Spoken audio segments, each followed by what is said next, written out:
दोस्तों ये कहानी ऐसे लड़की की है जो पढ़ने में एवरेज था। दिन भर दोस्तों के साथ टाइम पास और मोबाइल चलाना यही इसका डेली रूटीन था। और उसके माँ की तबीयत भी बहुत ज़्यादा ख़राब रहती थी और घर की हालत दिन पर दिन बहुत ही बेकार होती जा रही थी। यानी कि अगर कोई मेहमान आ जाए तो उसे बैठाने की भी जगह नहीं थी। एक बार उस लड़के का दोस्त उसके घर पे आता है उसको बुलाने के लिए।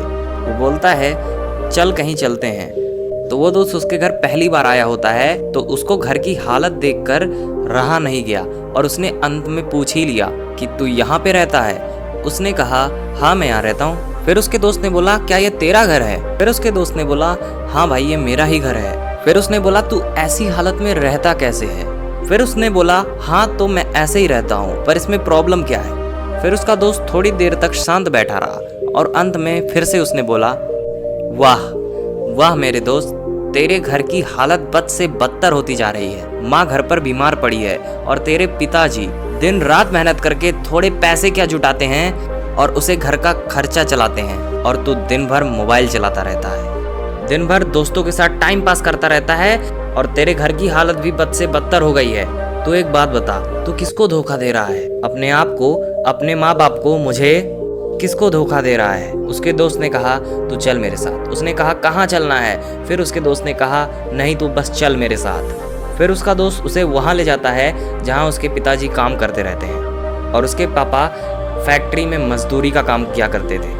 वो वहाँ पर बैठे हुए थे, पसीने से पूरे लथपथ होके हालत बद से बदतर हो गई थी। शरीर में उनके पेन हो रहा था और उन्हीं के पास में फैक्ट्री का एक और मजदूर बैठा था और वो उनसे कुछ कह रहे थे और वो कह रहे थे यार मेरी पत्नी घर पे बीमार है, इलाज कराने के लिए पैसे भी नहीं है। मैं दिन रात मेहनत करके केवल 2 वक्त की रोटी जुटा पाता हूँ और उससे केवल घर का खर्च चलता है, बाकी पैसा बच ही नहीं पाता है।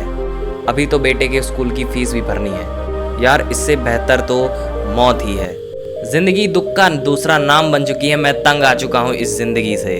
अब तो मेरा बेटा ही सिर्फ मेरी आखिरी उम्मीद है।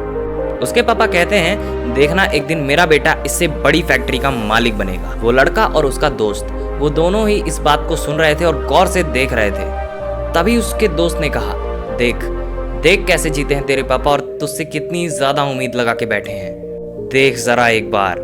लेकिन क्या तुझे लगता है क्या तू इनकी उम्मीदों पे खड़ा उतर पाएगा? जरा एक बार अपने पापा की हालत देख कि वो कैसे जीते हैं और जरा एक बार अपनी हालत देख तू कैसे जीता है। वो 2 कौड़ी का मोबाइल तेरे पापा से बढ़कर है। वो लड़कियां जो 2 पलों के लिए आती हैं और 2 पल में ही चली जाती हैं वो तेरे पापा से बढ़कर है।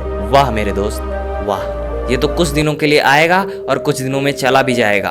तू अपने हालतों को बदल। यह सब देखकर और यह सब सुनकर उस लड़के के खून के आंसू टपक गए। उस लड़के ने तुरंत ही डिसाइड किया कि आने वाले 5 सालों में जिस फैक्ट्री में उसके पापा काम करते हैं उससे 2-3 गुनी बड़ी फैक्ट्री में उसका मालिक बन के दिखाएगा। अंदर से आवाज आई थी मुझे एक कंपनी का मालिक बनना है, मुझे एक बहुत बड़ी कंपनी का मालिक बनना है, लेकिन नौकर नहीं बनना है।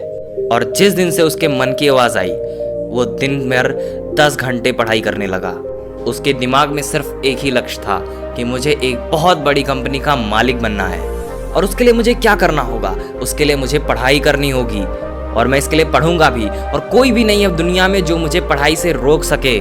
और आखिर में सिर्फ 1 महीने पढ़कर पूरे स्टेट में उस बंदे ने टॉप करके दिखाया। सब लोग हैरान हो गए कि ये कैसे हो सकता है, ये तो पढ़ता ही नहीं था, ये कैसे हो गया।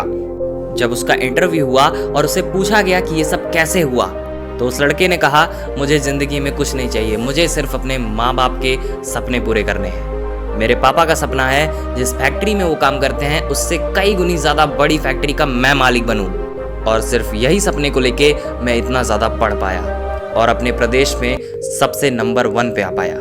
दोस्तों हो सकता है स्टोरी में स्टार्टिंग का फर्स्ट पार्ट आप अपने आप से बिलोंग कर पाओ, क्योंकि इंडिया में जितने लोग भी रहते हैं उसमें से ज्यादातर लोग मिडिल क्लास से ही होंगे या फिर पुअर फैमिली से ही होते हैं। हर माँ बाप अपने बच्चे को बहुत ही ज्यादा संघर्ष करके पढ़ाते हैं।